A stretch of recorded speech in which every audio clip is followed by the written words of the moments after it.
Professor Ekstrom, Sweden has followed an unusual strategy against COVID-19. How is it going at the moment?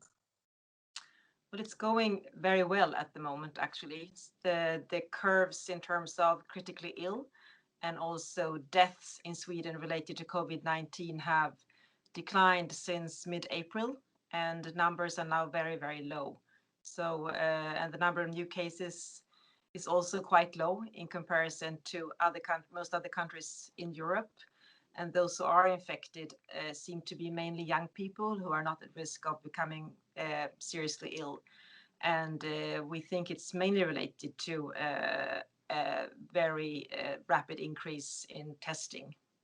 Sweden's new infections statistics look now much better than much of the EU. With fall approaching, do you think this trend is going to be sustainable?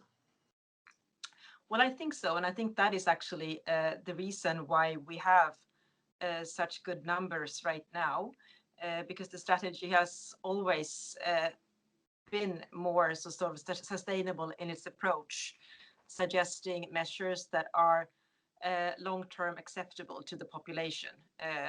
We never had a total lockdown, but we've had some strict recommendations in terms of working from home. Higher education was also done at a distance, and social distance in terms of avoiding unnecessary visits to elderly, hand hygiene, those sort of measures that people, I think, have accepted to a very large extent.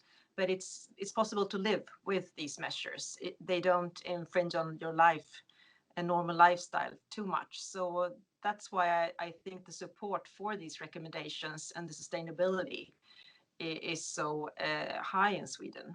But your country's strategy had also a cost on people's lives. Authorities admitted that too many have died. Do you think that a total lockdown would have made a difference?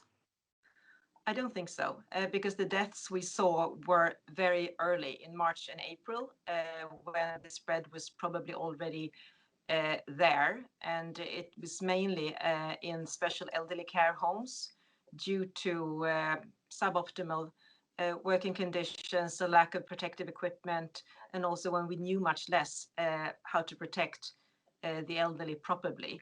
Professor Ekstrom, is it safe to say that Sweden's strategy has succeeded? I think it's too early to evaluate any strategy at this point. I think we might be able to do that next year. But I think we need to accept that we have to live with this virus for a very long time.